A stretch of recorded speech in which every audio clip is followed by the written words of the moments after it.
Good morning friends. Last video में हमने circle chapter के ऊपर लिमिटिंग पॉइंट का जो टॉपिक है उसको बारीकी से डिस्कस किया था। तो आज हम लोग एक नया सीरीज शुरू करने जा रहे हैं जिसका टॉपिक है कॉनिक सेक्शन। तो पहले इसका डेफिनेशन देख लेते हैं। A conic section is a section cut off from a circular not necessary right circular cone by a plane in different ways. मतलब कोई एक राइट सर्कुलर हो या नॉन राइट सर्कुलर हो, ऐसे कोन से कोई एक प्लेन के जरिए कुछ पार्ट को हम लोग अगर कट कर ले तो उस पार्ट में डिफरेंट तरह की शेप क्रिएट होते हैं। उस सेक्शन को ही हम लोग कॉनिक सेक्शन बोल लेते हैं। इसको थोड़ा सा डिटेल्स में देखें। मान लेते हैं यहाँ पर एक वर्टिकल लाइन है और इस वर्टिकल लाइन के साथ अल्फा एंगल में कोई और एक लाइन ऐसे स्लाइंट होकर चला गया। अब ये जो स्लाइंटेड लाइन है, ये अगर इस वर्टिकल लाइन को एक्सिस मानकर ऐसे रोटेट करे तो यहाँ पर एक double inverted cone shape geometric figure create होगा, जहाँ पर इस वर्टिकल लाइन को हम लोग बोलेंगे एक्सिस एंड यहाँ पर ये जो स्लाइंटेड और टिल्टेड लाइन है इसको हम लोग बोलेंगे जनरेटर। ये जो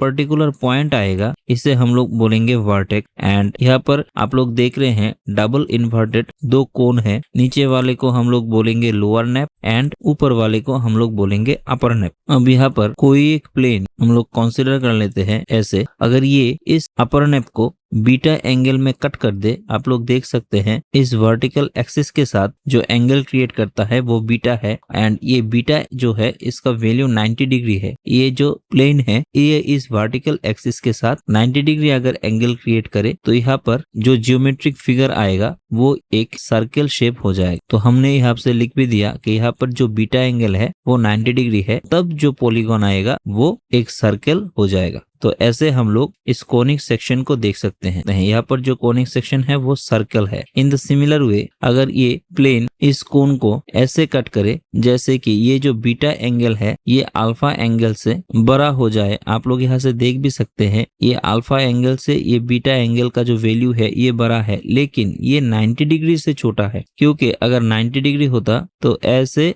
एक लाइन चला जाता। तो बीटा एंगल जो है वो अल्फा से ग्रेटर है लेकिन 90 डिग्री से छोटा है। ऐसे केस में यहाँ पर जो पॉलीगॉन आएगा ये एक इलिप्स शेप हो जाएगा। तो यहाँ से आप लोग देख सकते हैं अल्फा एंगल जो है वो बीटा एंगल से छोटा है और बीटा एंगल जो है वो 90 डिग्री से छोटा है। इन दिस केस हम लोग जो पॉलीगॉन देखेंगे यहाँ पर ये एक इलिप्स शेप हो जाएगा। थर्ड केस में ये जो प्लेन है ये इस इन्वर्टेड कोन को ऐसे कट करे जैसे कि जो बीटा एंगल होगा वो अल्फा एंगल के साथ इक्वल हो जाएगा। यहाँ पर आप लोग देख सकते हैं ये जो लाइन है ये इस लाइन के साथ पैरेलल है एंड सिंस ये एक वर्टिकल एक्सिस है तो ये बीटा एंगल अल्फा एंगल के साथ इक्वल हो जाएगा by corresponding angle. In that case यहाँ पर जो पॉलीगॉन आएगा ये एक पैराबोला शेप आ जाएगा। तो हमने लिख भी दिया यहाँ पर alpha equals to beta angle equal हो जाएगा, तब यहाँ पर जो कॉनिक आएगा ये एक पैराबोला शेप हो जाएगा। एंड लास्ट केस में अगर ये प्लेन इस इन डबल इन्वर्टेड कोन को ऐसे कट करे जैसे कि ये जो बीटा एंगल है ये अल्फा एंगल से कम हो और बीटा एंगल 0 से ज्यादा हो, तब जो कॉनिक आएगा ये एक हाइपरबोला शेप हो जाएगा।